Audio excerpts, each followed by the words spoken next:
كاتتان باش قوتابیانی بەڕێز لە ڤیدیۆ ئەم جارە باسی پۆتێنشەڵ ئینەرژی فانکشن دەکەین. لە محاضەڕەی پێشتر و لە ڤیدیۆ پێشتر باسی پۆتێنشەڵ ئینەرژیمان کرد و وتمان باشترین مرادف لە زمانی فیزیا بۆ پۆتێنشەڵ ئینەرژی پێی دەڵێن کۆنزەرڤەیتیڤ فۆرس. واتە هەر کاتێک ئەگەر فۆرسێک کۆنزەرڤەیتیڤ بوو ئەو پۆتێنشەڵ ئینەرژی هەیە و یان ئەگەر پۆتێنشەڵ ئینەرژی هەبوو ئەومانە وایە فۆرسەکە کۆنزەرڤەیتیڤ. وەکو لە هاوکێشەی یەکەم دیارە F dot dr دەکاتە minus dvr ئەمە پێناسەی پۆتێنشەڵ ئینەرژیە بەمەردێک ئەگەر هاتوو فۆرسەکە کۆنزەرڤەیتیڤ بوو. واتە هاوکێشەی یەکەم ڕاستە is correct only when the force is conservative. بەڵام لە فیزیا هاوکێشەی دووەم کە دەتوانین بڵێین ئیش یان work هەموو کاتێک دەکاتە گۆڕان لە جوولە وزە هەموو کاتێک ئەو هاوکێشەیە ڕاستە. لە هاوکێشەی یەکەم و دووەم لەبەرەوە لای چەپیان یەکسانە کاتە بە یەکسانکردنی لای ڕاست یا دوو لای هاوکێشەکە بۆمان دەردەکەوێتەوە ئی وزەی گشتی کە دەکاتە جوولە وزە تی کەپیتەڵ کۆ VR ئەمە پۆتێنشەڵ ئینەرژیە دەکاتە کۆنستانت. کاتە لێرە هاوکێشەیەکی نوێ لە کۆنزەرڤەیتیڤ فۆرس ئستنتاج دەکەین ئەویش دەڵێن وزەی گشتی دەکاتە کۆنستانت. کەی وزەی گشتی یەکسانە بە کۆنستانت ئەگەر هاتوو فۆرسێک کۆنزەرڤەیتیڤ بوو. بەڵام ئەگەر فۆرسەکە کۆنزەرڤەیتیڤ نەبوو ئەو ئیە یەکسان نییە بە کۆنستانت دەڵێن ئی لای یاسای کۆنستانت کە ئەمە پێی دەڵێن یاسای پاراستنی وزە conservation law of energy. وات ئەگەر فۆرسێک نەن کۆنزەرڤەیتیڤ بوو زانە ئەوە هاوکێشەی یەکەم لە جیاتی بڵێن یەکسانە بە ماینەس dvr دەڵێن لا یساوی ماینەس dvr بۆ ئەو فۆرسانێک کە بەشێکیان کۆنزەرڤەیتیڤە وەکو لەو ئێگزامپڵە بۆ نمونە F بەشی کۆنزەرڤەیتیڤ فۆرسە F داش بەشی نەن کۆنزەرڤەیتیڤ فۆرسە. واتە لە سیستمێک ئەگەر فۆرسەکەمان بۆ کۆنزەرڤەیتیڤ زائد نەن کۆنزەرڤەیتیڤ وەکو لە دامپینگ هارمۆنیک ئۆسیلێتەر ئەمەمان هەیە کەوا بەس سپرینگ فۆرسەکە دەبێتە کۆنزەرڤەیتیڤ فریکشنال فۆرس دەبێتە نەن کۆنزەرڤەیتیڤ ئەو دوو فۆرسە کۆ دەکرێتەوە لە دامپینگ. ئەو کاتە هاوکێشەیەکی کە لێرە بۆمان دەردەکەوێت دەڵێن T زائد V لا یساوی کۆنستانت. واتە وزە یەکسانیە بە کۆنستانت و لەوێش لە دامپینگ وەکو لێرە نووسیمانە ئەم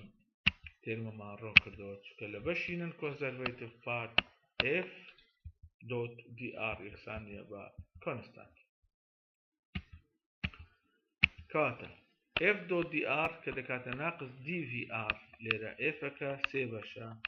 dr سێ بەشە کە دۆتی دەکەین دەبێتە سێ تێرم چکە I dot I دەکا یەک j dot j دەکاتە یەک k dot تێرمەکانی تر دەبێتە سفر. واتە fx dx کە دەکاتە ناقص dvr و لەبەر ئەوەی پۆتێنشەڵ نەخشەیە لە بۆ r واتە نەخشەیە لە بۆ x و y و z دەتوانین بە شێوەی پارشەل بینووسین. واتە دەبێتە پۆتێنشەڵ بەنسبەت x پارشەلی v بەنسبەت x dx کۆ پارشەل v بەنسبەت y dy کۆ پارشەل v بەنسبەت z dz بتوان ئەوەکەی دەتوانین هاوکێشەی ئەوها بنووسین گۆڕان لە v بە شێوەی پارشەلی x و y و z ئەگەر vەکە نەخشە بوو لە بۆ x و y و z v نەخشەیە لە بۆ r واتە نەخشەیە لە بۆ x و y و z. کەواتە fx لێرە فۆرس لەسەر x دەکاتە ناقسن داهتاشراوە یان پارشەلی v بەنسبەت x fy دەکا ماینەس پارشەلی v بەنسبەت y و fz دەکا ماینەس پارشەلی v بەنسبەت z. کاتە لێرە دەتوانین فۆرسەکەی بدۆزینەوە فۆرس کە دەکاتە ifx زائد jfy زائد kfz fxەکە تەعویض دەکەین لەگەڵ fy و fzەکە لێرە سالبەکە و پۆتێنشەڵەکە هاوبەشە لە هەستێکی. کەواتە هاوکێشەیەکمان لە بۆ دەردەچێت کە دەکڵێ فۆرس یەکسانە ماینەس ئەم سێ گۆشە عەکسە کە ڤێکتەرە پێی دەڵێن گراد ئۆپەرەیتەر یان پێی دەڵێن دەل ئۆپەرەیتەر قیمەتەکەش یەکسانە بە I پارشەلی x زائد j پارشەلی y زائد k پارشەلی z. ڤێکتەرەکە یەکسانە بە I پارشەلی x زائد j پارشەلی y زائد کوتمان پێی دەڵێن دەل ئۆپەرەیتەر یان گراد ئۆپەرەیتەر. کاتە لێرە ئێمە هاوکێشەیەکمان بۆ دەردەچێت کەوا پۆتێنشەڵ ئینەرژی لەگەڵ فۆرس ڕەبت دەکات لێرە. کات ئەگەر فۆرسێک کۆنزەرڤەیتیڤ بوو فۆر کۆنزەرڤەیتیڤ فۆرس ئەوە فۆرس لەگەڵ پۆتێنشەل لە هاوکێشەیەک کۆ دەکرێتەوە. واتە هەر کاتێک پۆتێنشەڵمان هەبێت دەتوانین فۆرسەکە بدۆزینەوە یان ئەگەر فۆرسمان هەبێ دەتوانین پۆتێنشەل ئینەرژی بدۆزینەوە ئەمە پێی دەڵێن conservative force لەگەڵ potential ئەمە گوتمان ئەم دوو شێ مرادفی یەکترین لێرە لە هاوچێشەیەک کۆمان کردەوە هاوچێشەیەک کە پێی دەڵێن هاوچێشەیەک بۆ دۆزینەوەی potential energy یان force کە هەردووچیان بێکەوە ڕەبط دەکات کاتە لەم هاوچێشەیە F force دەکاتە minus great V in general potential نەخشەی لە بۆ R واتە نەخشەی لە بۆ X Y Z Fx کە دەکاتە minus partial V بەنسبەت X کەواتە ئەو Fx کە لە potentialەکە وەرگیراوە دەکاتە نەخشە بۆ X Y Z Fz تیش وایە Fy ش وایە کە نەخشەی لە بۆ X Y Z کات ئەگەر داتاشراوەی Fx مان بەنسبەت Y وەرگرت ئەم جارە Fy بەنسبەت X مان وەرگرت سەیری دەکەین کەوا لای ڕاستی هەردووچیان وەکو یەکە کەواتە بۆمان دەردەکەوێت کەوا Fx بەنسبەت Y کە داتاشراوەی وەرگیراوە یەکسانە بە Fy بەنسبەت X بە هەمان شێوە ئەگەر بێن داتاشراوەی Fy بەنسبەت Z وەرگرین ئەو جارە Fz بەنسبەت Y یان X و Z بەیەکەوە ئەوە مەرجمان لۆ دەردەچی کە پێی دەڵێن conditions for the existence of the potential function سێ مەرجە ئەمە مەرجەکان کەواتە ئەم سێ مەرجەیە یەکەمیان پارشەلی Fx بەنسبەت Y وەرگیراوە یەکسانە بە پارشەلی Fy بەنسبەت X دوو پارشەلی Fy بەنسبەت Z یەکسانە بە پارشەلی Fz بەنسبەت Y و مەرجی سێمیش پارشەلی Fz بەنسبەت X دەکاتە Fx بەنسبەت Z ئەم سێ مەرجانە دەتوانین لێک هاوچێشە کۆیان بکەینەوە ئەویش کرۆس بەڵام کرۆسی نێوان چی وچی کرۆسی نێوان گرات ڤێکتەر لەگەڵ فۆرس فانکشن ئەگەر بڵێن دەل کرۆس F ئەوە لە دەل کرۆس F ئەو سێ مەرجەیە دەردەچێت لە تێرمی I و J و K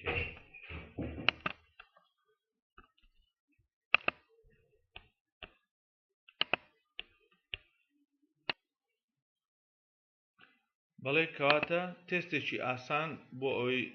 بسەلمێنین کەوا فۆرسێک کۆنزەرڤێتیڤە یان نەن کۆنزەرڤێتیڤ فۆرس ئەوە دەتوانین لە ڕێگەی دەل کرۆس Fەوە بنووسین کەوا بۆ شێوەیە لە لە بی دیارە ئەگەر دەل کرۆس F یەکسان بێ بە سفر ئەوە ئەو فۆرسە پێی دەڵێن کۆنزەرڤێتیڤ فۆرس بەڵام ئەگەر دەل کرۆس F یەکسان نەبێ بە سفر ئەوە فۆرسەکە پێی دەڵێن نەن کۆنزەرڤێتیڤ فۆرس ئەوە تێستێکی ماتماتیکەلیە کەوا بۆ ئەوەی بزانین فۆرسێک کۆنزەرڤێتیڤە یان نا چونکە لە دەل کرۆس F ئەم سێ مەرجەیە جێبەجێ دەبێت کەواتە بە کورتی دەتوانین لە پێناسەی کۆنزەرڤێتیڤ فۆرس چەند خاڵێک بنووسین وەکو ئەی خاڵی ئەی دەتوانین ئەم مەرجانە بڵێن ئەگەر فۆرسێک کۆنزەرڤێتیڤ بوو ئەوە دەبێت ئەم سێ مەرجەیە جێبەجێ بێت خاڵی بی دەڵێن ئەگەر فۆرسێک کۆنزەرڤێتیڤ بێت ئەوە دەل کرۆس F دەکاتە سفر خاڵی سی وەکو لە بیدایەت باسمان کرد ئەگەر فۆرسێک کۆنزەرڤێتیڤ بێ دەتوانین بڵێن the work does not depend on the path of motion یان دەڵێن the line integral does not depend on the path of motion خاڵیشتر دەتوانین بڵێن ئەگەر فۆرسێک کۆنزەرڤێتیڤ بێ ئەوە ئەم هاوشێشەی سەریحا F فۆرس یەکسانە بە minus great V خاڵیشتر دەتوانین بڵێن ئەگەر فۆرسێک کۆنزەرڤێتیڤ بێت ئەوە ئی کە دەکاتە جوو لە وزە کۆماتە وزە یەکسانە بە کۆنستانت جا ئەمانە کۆمەڵەیەک خاڵن کۆمەڵێک پێناسن دەتوانین هەر هەمویان لەسەر کۆنزەرڤێتیڤ فۆرس بنووسین دەل کرۆس F بزانە ئەو مەرجەکانە ئەگەر مەرجی یەکەم و دووەم و سێم جێبەجێ بێت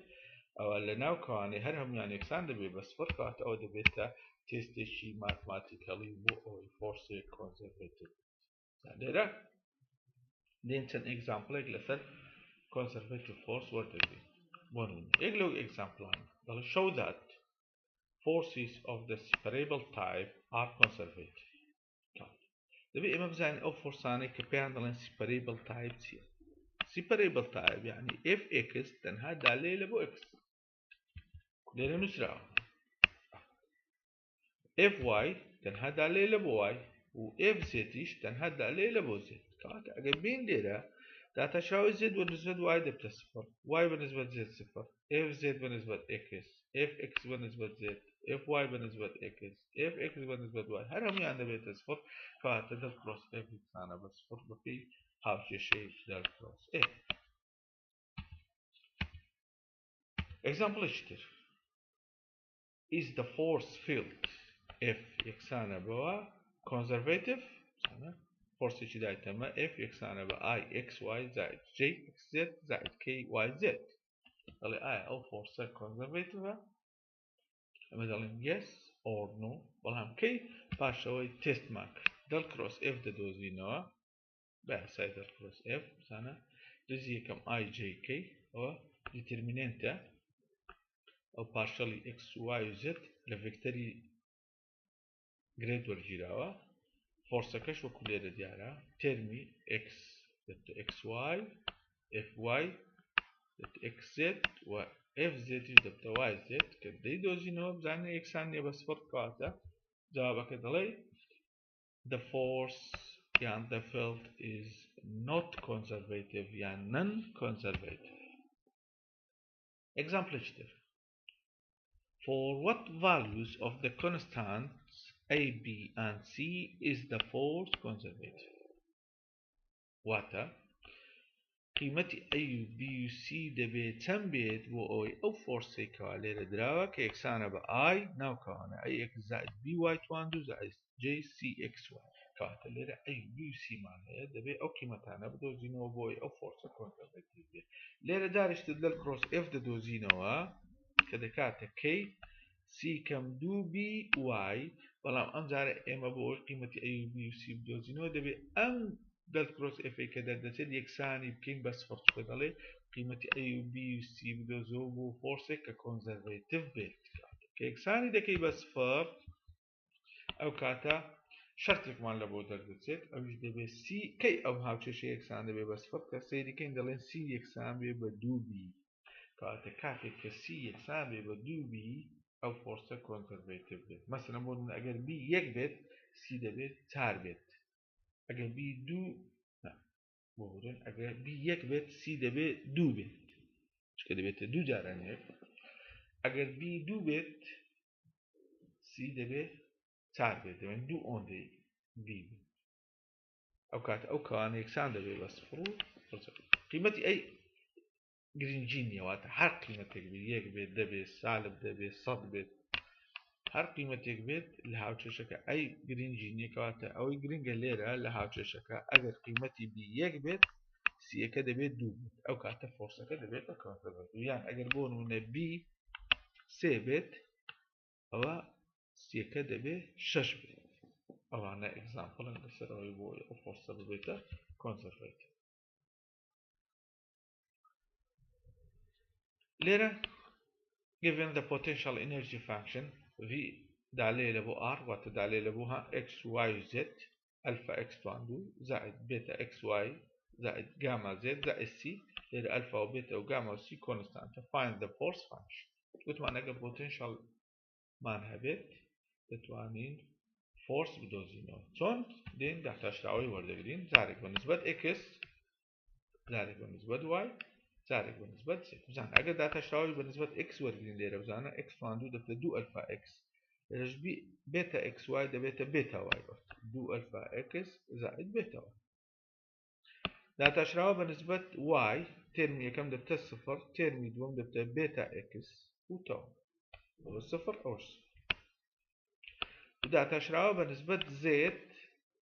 كم صفرة دوم صفرة تارة مش صفرة بس أو جامعة دنيته كاتا بثمان بودوزينوي فورس كبوتنشال معناها به سي زائد داتا شراوي وجيراوي بناو كوانا كسير بالنسبة X بالنسبة Y بالنسبة Z كاتا أما دبيت فورس كاتا ليرة أجر بسيار كين آية أو فورسة كونزرفاتيفا بالي أو فورسة كونزرفاتيفا بوجي چونك بوتنشال إنرجي هي بوي بسال منين أو فورسة كونزرفاتيفا يعني زارش تلفاني لو فورسة دل كروس إف ورا بدوزو لبو أو فورسة أجر دل كروس إف كي يكسام بو بس صفر أو فورسة كدبتها كونزرفاتيف فورس وليرة صدست أو فورسة كونزرفاتيفا شكو قلت مان بوتنشال إنرجي وجيراو أما نج مرادف يقدرين هر كاتك بوتنشال إنرجي هبو فاتا فورس دەبێتە conservative force. لێرە دەتوانین پرسیارێکی تریش زیاد بکەین ئەمەش لای خۆتان بنووسن وەکو هۆموەرک. ئەگەر فۆرسمان هەبێت ئەو فۆرسەی کەوا لێرە هەیە بۆ نمونە ئەوە سێریکەن ئەو فۆرسەمان هەیە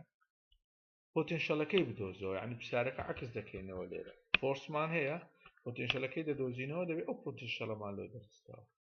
ئەو وەکو هۆموەرک بۆ ئێوەی بەڕێز بەجێدێڵم ئەگەر فۆرسمان هەبێت بتوانین پۆتێنشال بدۆزینەوە. پرسیارێکی تریشمان هەیە لێرە وا دانیکەوە پارتیکلێک ماسەکەی ئێمە moving in the above force field فۆرسەکەشمان هەیە یعنی پۆتێنشەلمان هەیە لێرە ئەوتە پۆتێنشەل and at time t بەسفر the particle passes through the origin بە origin دادەڕوا یعنی x و y و z سفرە یعنی پۆتێنشەلەکەی دەبێتە c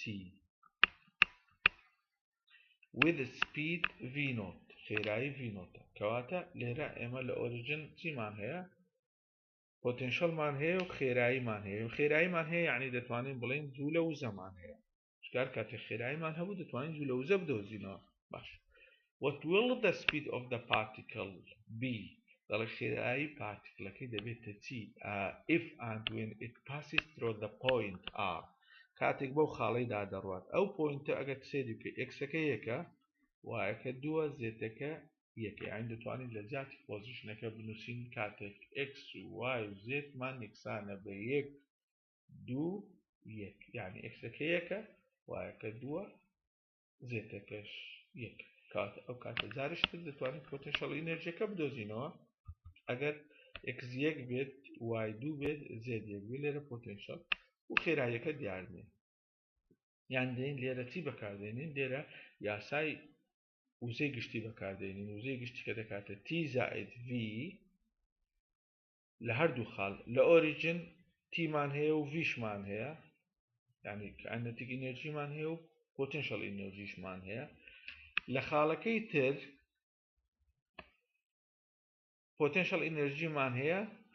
vمان نییە ئەو v دەمانەوێت بدۆزینەوە کەوا مەطلوبی پرسیارەکە یان و ئینەرژی لە هەردوو خاڵەکە دەدۆزینەوە کە دەکاتە t زائد v ئینەرژیەکان یەکسان دەکەین چکە گوتمان ئەگەر هاتوو فۆرسێک کۆنزەرڤێتیڤ بوو و لەو فیلدە فۆرسەکەمان کۆنزەرڤێتیڤە ئەو کاتە ئی ناگۆڕێت یعنی ئی دەکاتە کۆنستانت یعنی ئی لە خاڵی ئۆریژن ئی لە خاڵی یەک و دوو یەک لە هەردووچی ئی تۆتەڵ دەدۆزینەوە کە دەکاتە جوو لە وزە کۆماتەوە وزە یەکسانی دەکەین خێراییەکە دەردەچێت ئەوە بە قسە حەلەکەم پێگوتن ئەوەش وەکو هۆموەرک بۆ ئێوەی بەڕێز بەجێدێڵە کەواتە ئەو پرسیارانەی کە لەسەر پۆتێنشەڵ ئینەرژی دێتەوە چییە ئەوەیە جار بەجار وەکو لێرە لەو ئێگزامپڵانەی سەرەوە کە لێرە دووبار نیشانتان دەدەمەوە فۆرسێکمان دەداتێ دەڵێ کۆنزەرڤێتیڤە یان نە ئەوە دەتوانین بسەلمێنین دەل کڕۆس ئف یەکسانە بە سفر ئەگەر یەکسان بوو بە سفر ئەوە دەڵێن فۆرسەکە کۆنزەرڤێتیڤە ئەگەر یەکسان نەبوو بە سفر ئەوە فۆرسەکە دەبێتە نەن کۆنزەرڤێتیڤ فۆرس. ئێگزامپڵێکی تر ئەوەیە قیمەتی A و B و C دیار نیە یعنی هەندێک کۆنستان لەناو فۆرسەکە هەیە دەڵێ ئەو A و B و C دەبێت چی بی بۆ ئەوەی فۆرسەکە کۆنزەرڤێتیڤ یعنی قیمەتی A و B و C بدۆزەوە وەکو لەو ئێگزامپڵە. و ئێگزامپڵێکی ترمان هەیە کە پێشتر وەرمانگرت لە ڤیدیۆکەی تر کە دەڵێ ئەگەر فۆرسێک کۆنزەرڤێتیڤ بێ ئەوە ئەگەر سێ ڕێگای جیاوازت هەڵبژات ئەوە قیمەتی لاین ئینتیگرال یا قیمەتی وەرک کە دەکاتێت تەکاملی f دۆت dA ناگۆڕێت یعنی لە هەر سێ حالەتێک قیمەتی تەکاملەکە وەکو یەک دەردەچێت. ئەوە ئێگزامپڵی ترمان هەیە ئەگەر پۆتێنشەڵ ئینەرژیمان هەبێت لێرە وەکو لەو ئێگزامپڵە دەتوانین فۆرسەکە بدۆزینەوە و بەعکسەوەش وەکو کردمانە هۆموەرکێک ئەگەر فۆرسەکەمان هەبێت دەتوانین پۆتێنشەڵ ئینەرژیەکە بدۆزینەوە شاڵە ئەو